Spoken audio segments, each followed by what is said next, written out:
Welcome to A Righteous Woman. My name is Saini and I am your host, and alongside me are our beautiful panelists who are here with us today. Last week we had our first ever episode and a challenge was set for you parents, and that challenge was to make time to spend with your children, get to know them a bit more and the things that are happening in their life. So we'd like to hear from you. Please comment below if you took up that challenge and if you did, some of the things that have changed in your household and in your children, especially your teenage kids. So we'd love to hear from you. Today's show, we're going to be talking about a concept that we, 5 of us, we use as we go through trying times. Something that is available to every single person in this world. There are questions that can't be answered by textbooks or by asking our friends or family. Some things require us to turn to a higher source. So today we're going to delve into the gift that is prayer. So with that, I'm going to ask Irene, could you please tell us your thoughts on prayer? Why is prayer important? Thank you, Saini. Prayer has always been a part of my life since I was growing up as a little kid. Being taught by my parents that I can have my own one-on-one time in communicating with God through anything that I go through, any challenges that I might go through, or even just through even something happy experience that I'm going through in my life. But yeah, that's why prayer is really important to me. How about you guys? Gladys, let's go. Tell us about prayer. Oh, gee, guys, don't all answer at the same time. It's awkward. Sorry about the awkward silence, guys. Yes, so prayer, I would say, is something that I've always grown up knowing since a child, and it's something that I've also embedded in my own daughter, and it's something that's helped me during some of my toughest times in life. But yeah, it's the communication that I feel plays an important, significant role in my part with God. Yeah, thank you for that. And I also noticed that this day and age, we tend to expect answers straight away. So if I ask you a question, I expect you to answer me straight away, and sometimes we're a bit impatient. Do you guys agree, or are you guys patient? So patient. So 50-50. Yeah, some things, just like I said in the beginning, needs to be turned to a higher source, but we also need to be patient and wait for that answer. So I'm going to ask Abish, could you tell us a time where you prayed for a specific thing in your life and the answer came, but it wasn't necessarily the answer that you were hoping for? I think we had just, my husband and I moved back from Australia, and then we moved into my parents' home, but then there were a bit too many people at my parents' home, and so my husband was saying, oh, let's move into his parents' home just for a few months. But I didn't have anything against his parents, but for me, I felt more comfortable in my own parents' home. And so that was a really big thing for me. And so I prayed, because I was adamant, no, we are going to stay at my parents' home. But I prayed, and the answer was, moving is the best answer, best option. And so even to my surprise now, I'm so surprised that I even moved, because knowing myself, I would never move. I'd always choose my parents' home, but I moved to my in-laws, and it was a really good journey. I ended up getting a really awesome job that I loved, which was just down the road. I met some awesome people. So if I never took that journey, if I never acted on the answer that I got, I never would have had that part of the journey as part of my life. And so yeah, it really opened up doors that wouldn't have opened if I never accepted that answer. Yeah, thank you. Does anyone else have any experiences? I want to kind of go deep on this, because I want people to know that you're not always going to get the answer that you want or the thing that you want, but God knows better than all of us. So does anyone else want to add anything to this? Yeah, I do actually. That's funny because with me, not many people know this about me, but I studied in Hawaii at BYU, Brigham Young University, and when I was over there studying, I was on my own, doing a lot of things on my own, and so there was at one stage it affected me and some of my choices that I was making there, that which eventually resulted in me having been sent home. And so I only had 2 semesters left to go to finish my studies and complete it. And part of the curriculum was that I needed to attend church and, kind of like an attendance. And so I didn't meet those requirements within the school, and also being able to keep my scholarship when I was over there. So I was sent home for a year. And I can't remember the times that I prayed so hard and I asked, God to please help me stay. I only got 2 more semesters left. Why are you doing this to me at this time? At the time, I didn't get an answer right away. I never understood until I returned back home to be with my family. And I made it a goal that I would return back and I would finish my studies. So when I returned back, I actually met my husband. And, it's funny because Heavenly Father, like, God has a funny way of, he's a funny sense of humor. He has a funny way of putting things into play. If I had not returned back home, I don't think I would have met my husband. And, I prayed, there were times that I prayed and I wanted to pray that I would find somebody good. So somebody who could be there to support me through all the trials and triumphs, and prayer helped me with that. That was one of the things that I was really grateful for. The answer didn't come right away, but it did come. But that's just, that was one of my experiences regarding prayer. I always, I really like how you said that, Gladys. I always think about prayer and the experiences I've had personally within my own family. My daughter, she was diagnosed with cancer when she was 10 years old. She's my younger twin. And, everything was just like bang, bang, bang, just straight away, just get straight into it. We didn't even have time to even think about it, to just process it.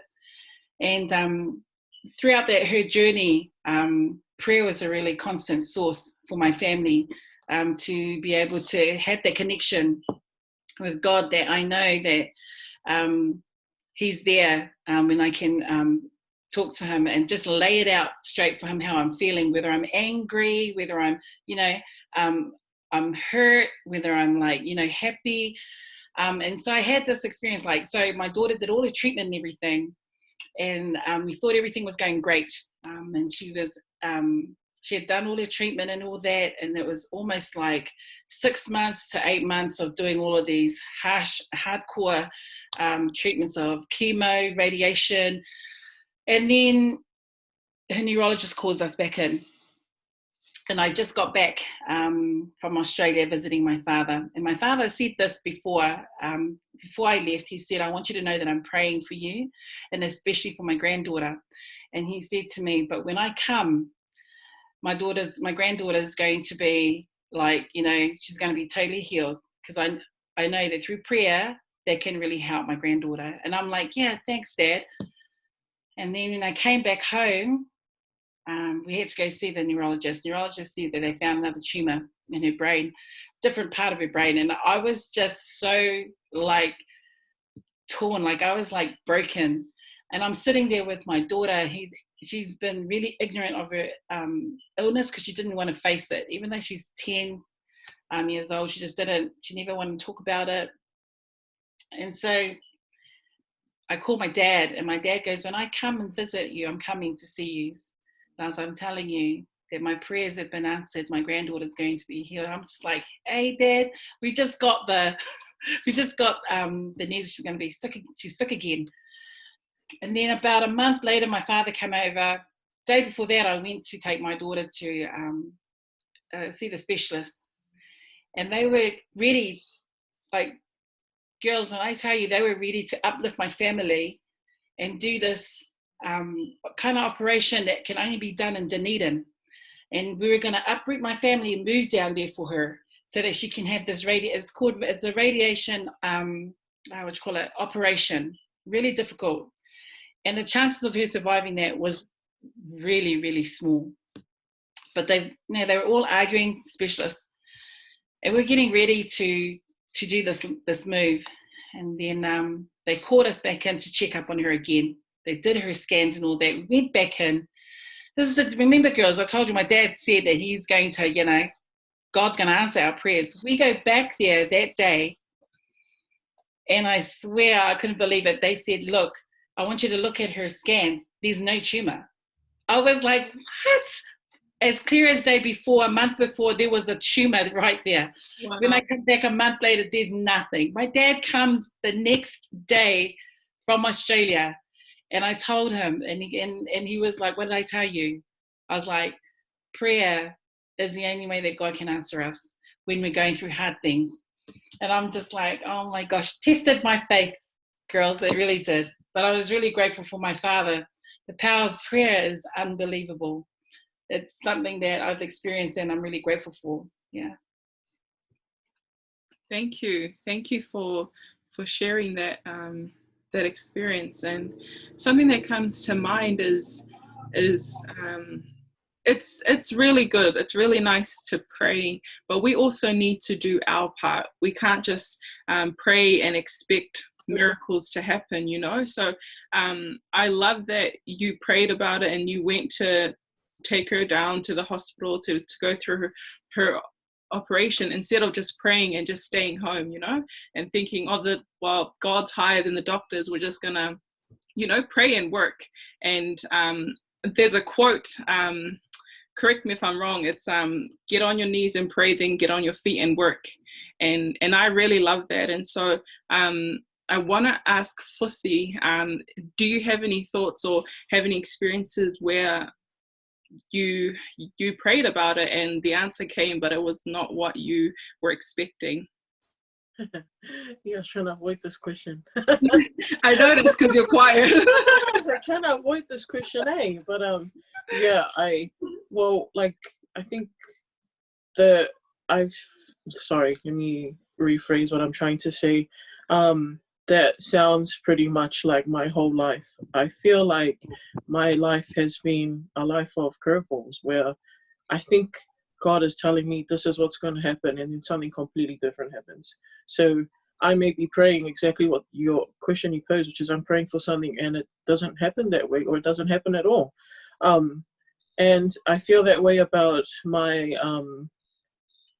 my quest to have my own family. So I'm not married, and that's a prayer that I'm still waiting for answer. I think the guy's going to drop out of the clouds suddenly sometime soon with the amount of praying. I don't pray about that every day, but I do. That is something that I desire, right? And as you guys were talking, I really liked what Gladys shared about, how it led to her finding someone for herself. What I wrote down as she was talking about that was, as I've been praying for things like that haven't happened. I'm not just talking about finding someone. Like, I was supposed to go on a mission for my church and I didn't, and it is a very similar situation. The prayer to be skinny is still unanswered. I don't know about you guys, but I think I'm missing the second part that Saini said about praying. The work part. Yeah, the work part for that one. But and going back to the first thing I mentioned, which is the desire to have my own family, what I wrote down, I think the way God has been answering the prayer for that, and I've had some very sacred experiences regarding that, was instead of giving me, I think I was praying wrong first of all, but when I have prayed for that, God didn't give me what I wanted. He gave me what I needed, which was comfort to be able to accept my circumstances. I think because I'm single and a lot of my friends are married, I spent a lot of time complaining that I wasn't married too, because it seems like we're on this sort of like life plan, we're all given the same plan, which is you get married at this age, you have kids, and then you're happily ever after. I know it doesn't work like that. Obviously, I would have liked for it to be a little bit different, but I recognize now why I'm not married and why there are reasons, heaps of reasons why. And I'm grateful to God that as I've prayed to understand that I have come to understand that. Because if not, I would still be in a state that I was in earlier, which is angry. That not angry, but like kind of like, oh, what was me sort of thing. God gave me the strength to be able to cope with my own feelings about it, right? And also the comfort to understand that and to accept my circumstances. So I didn't get what I want, which is what I would like to have is my own family. It's not right now. I know it's somewhere in the future. But what I did receive in response to my prayers about it is comfort and strength to be able to accept my circumstances. And I can honestly say, like, there are a lot of things in my life that I'm really like, I'm grateful that it is I understand why my life is the way that it is. It took a long time to get to that point though. I want to say, like, it actually takes time to accept things like that are not what you want, but there's a wisdom to it that you don't understand till you're looking back and go, oh, now I see why it's like that. So true. Yeah. So true, Pussy. It's so true. I've had so many experiences like that, but grateful because it's a learning curve. I don't know about you, girls, but for me, prayer, there's always a learning thing behind it for me. Sometimes I think I know what it is that I need, but it's not. It's not until, like you said, Pussy, and saying you get down on your knees and you pray.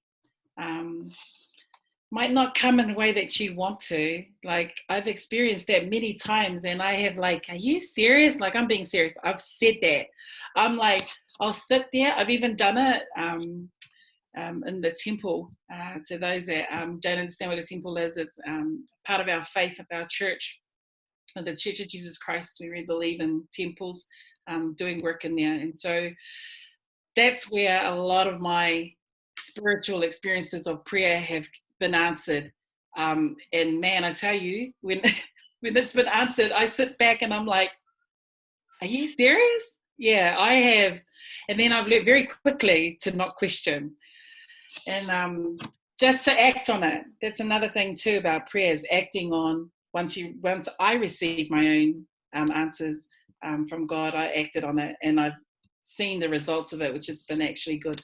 Yeah, so prayer is a good thing, guys. I think prayer comes also through other people as well.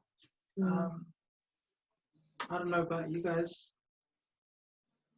Yeah, I really, it was making me think about Irene, like how you said to act on it when the answer comes, and a lot of it is trusting God, because that's who we're talking to. We're talking about praying to God, you know. If you're going to turn to a higher source, you're saying that I'm trusting that the answer that you give me is right for me, and I'm gonna act on it.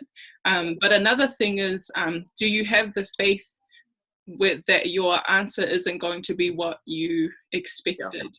And that's a whole nother episode, right? Like having faith and trusting in Him. But I just wanted to add that when my husband and I were trying to have a baby, right, we went through years of trying and having no luck, and I used to be those people that would ask why, like really, like complaining, and as I look back now, I should have been a bit more trusting, because I know that God lives, right? I have no doubt. I know that He speaks to us, and I know that He answers our prayers. But at the same time, I'm human, just like you guys, just like everyone else. We're all human. And so going up to the 5th year of marriage, it seemed that everyone was having a baby, you know, just like everyone's getting married and everyone's doing the things that you would like. And so my husband and I turned to prayer and to fasting. And for those that don't know what fasting is, it's giving up food or drink or anything that's important to you, and sacrificing that to get the answer to your prayer. And so we prayed and fasted about having a child. Is it going to happen to us? And the answer came to move to Australia. Ladies, I didn't pray about Australia, right? Australia wasn't part of the prayer, right? But that was the answer. And for me, I'm an only child, so it was hard for me to leave my parents. So it took a while for me to act on it. But my husband said, you know, this was the prayer. This is the answer. Now we have to do our part and act. And so we moved to Australia in July of 2012. In October that same year, we fell pregnant. Oh, wow. Sorry. It's the hormones. But, you know, I say that because I didn't expect that Australia would be the answer to my prayer. He took me out of my comfort zone, away from I knew no one in Australia, but it was to see that how much I trusted him if I would go and do the things that he asked, and he was able to bless us. And so I wanted to share that. Sorry for the tears. But you know what, Saini? Comfort zone is exactly what we need to get out of. Yeah. I say it all the time to my children. You need to get out. How else are you going to grow? Yeah. But that's exactly, you've been blessed, Saini. That's so beautiful. Yeah. And nothing happens in your comfort zone. So if you want to grow, you need to get out of it. Does anyone have any other thoughts they would like to add to this question?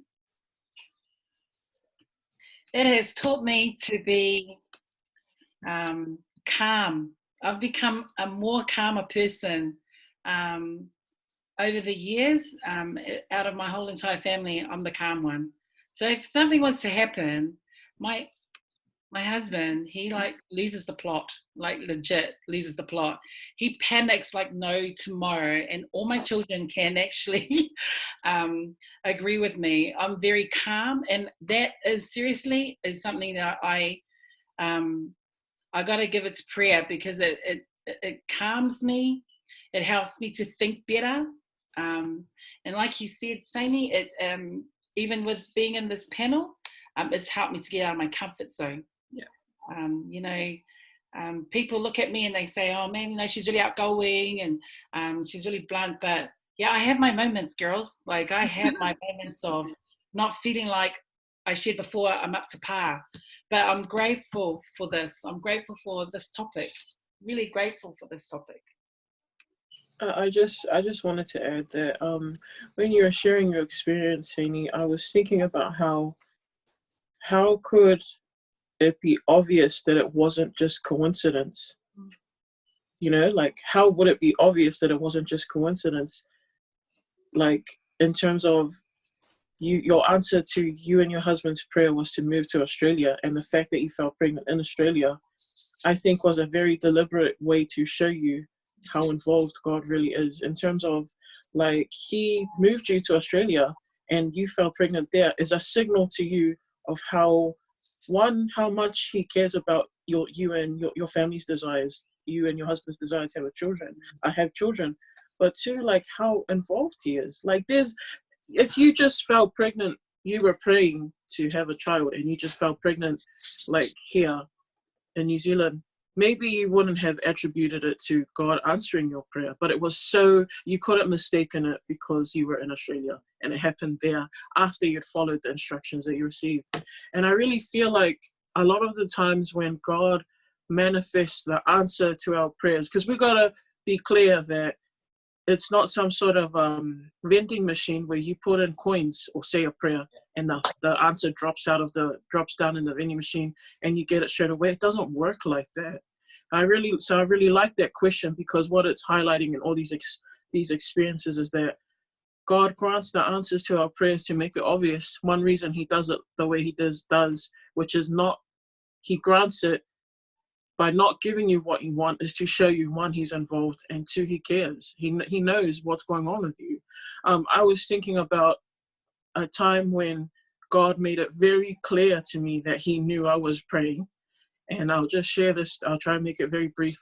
There was a time when I was preparing to go on a mission. I mentioned it earlier. And the reason why I didn't go on a mission is that one of the reasons that was stopping me was I needed to lose weight. And a really bizarre answer, like your Australia answer, Sydney, was the answer I got was to go to America. Like, of all places, with the millions of takeaways there, leave New Zealand and go America to lose weight. It was such a bizarre answer. Yeah. So now I'm folding out. It's such a bizarre answer. But 2 weeks later, I was on a plane to my auntie and uncle in San Francisco. And you're right about that. You gotta act. And it's, when God speaks, it's right. You gotta go. So I went, and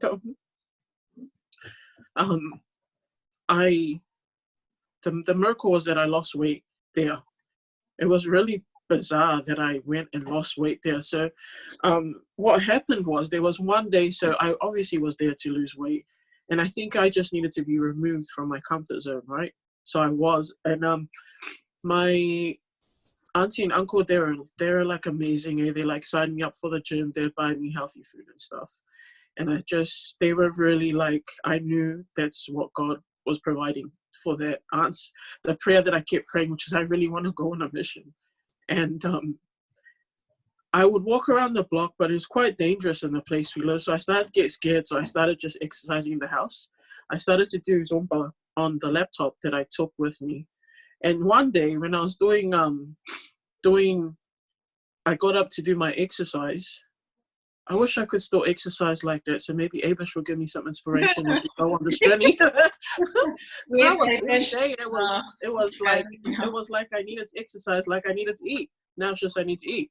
And so I got up to do my exercise, and when I went to turn my laptop on, it didn't turn on, and I panicked because I plugged the charger in, and the charger started making a noise. I googled it on my phone, and it said the charger was like dead. I couldn't charge my laptop. And you could understand like how I felt. You could understand if you think about it. Like, I went to America to lose weight. This is my one way I'm trying to do it. And I just was like, I was angry. Like, I was like, man, God, like, can you make this any harder for me? Like, I'm here to do what you want, and I'll just need my laptop to work, man. Like, I was thinking like that, going crazy, as you could tell. And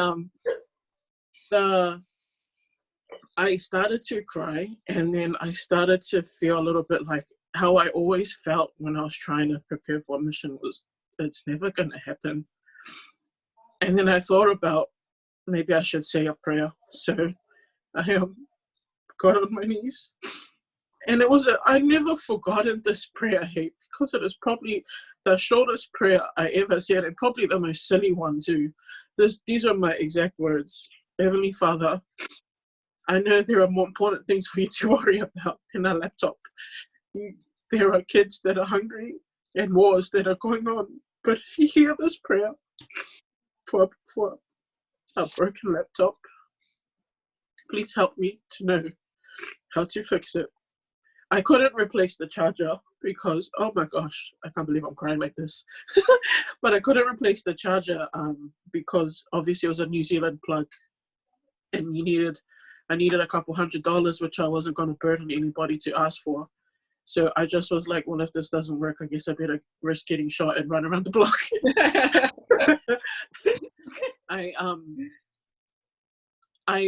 As I finished that prayer, I got up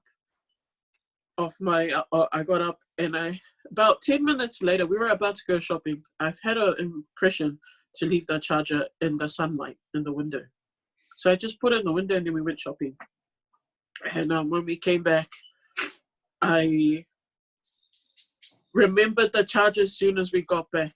I ran into the house and I plugged it in. And this is just my silly brain. Like, I plugged it and I'm like, well, if that doesn't work, I guess I don't believe in God anymore. And then I laughed to myself. Don't act like that. That's just me and my silly brain. So I plugged it in, and guess what? It worked. And I literally jumped up and down, and I got back on my knees and I just said, Dear Heavenly Father, thank you, amen. The point of my story is just like the point of the experience is God answered that prayer on that day, and he's answered many of my prayers.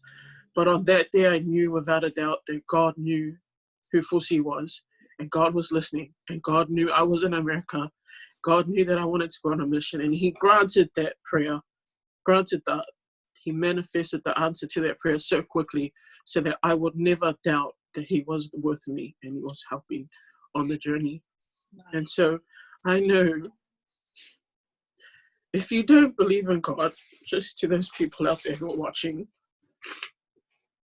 you don't have to take my experience or any of our experiences. We're not saying that that's our experience. I think what I feel to say right now is find out for yourself. Nice. You need to find out for yourself. God can and will work miracles like our sisters have shared about. And he wants to work miracles in your life too. But you need to get on your knees and ask. That's me. The Thank challenge. you.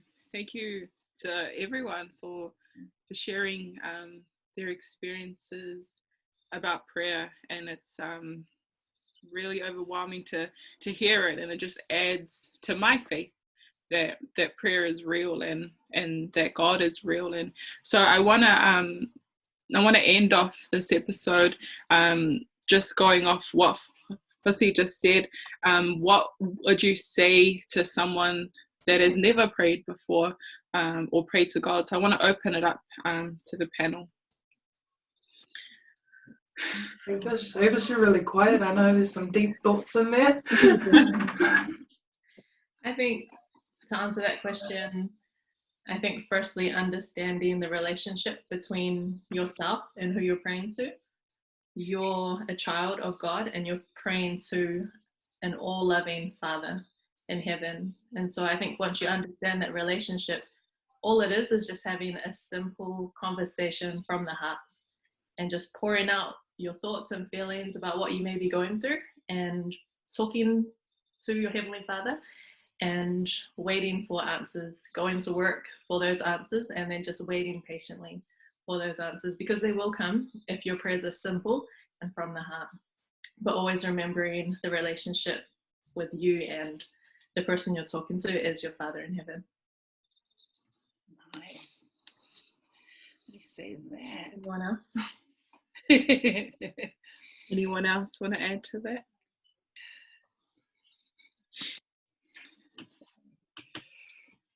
Okay.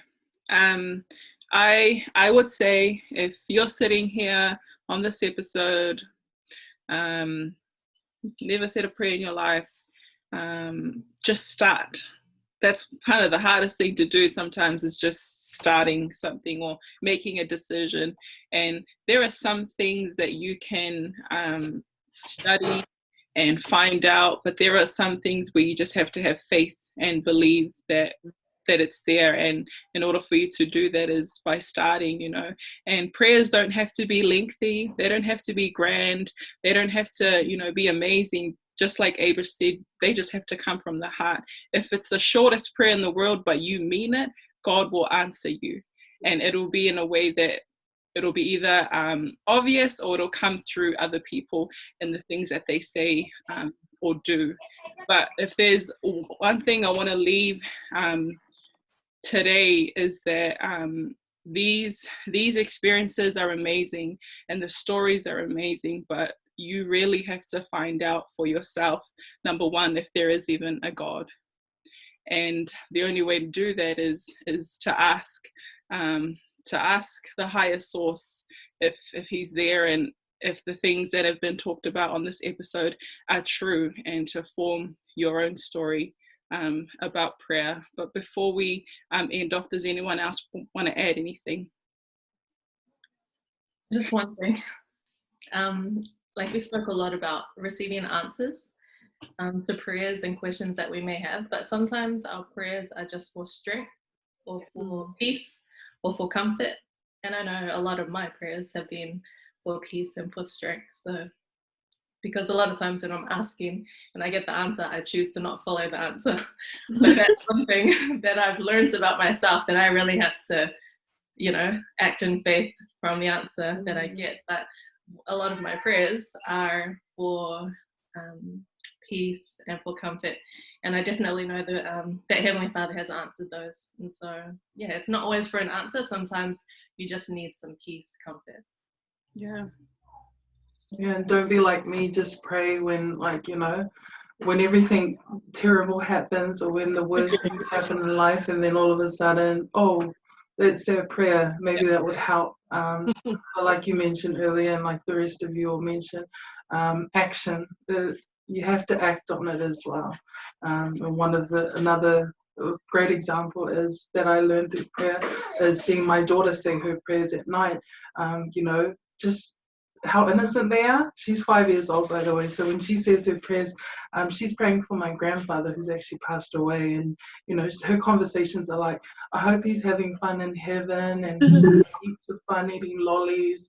And then, she'll bless like the people that look after her, but they're not living with us, her babysitters, the Falala family, shout out to you guys.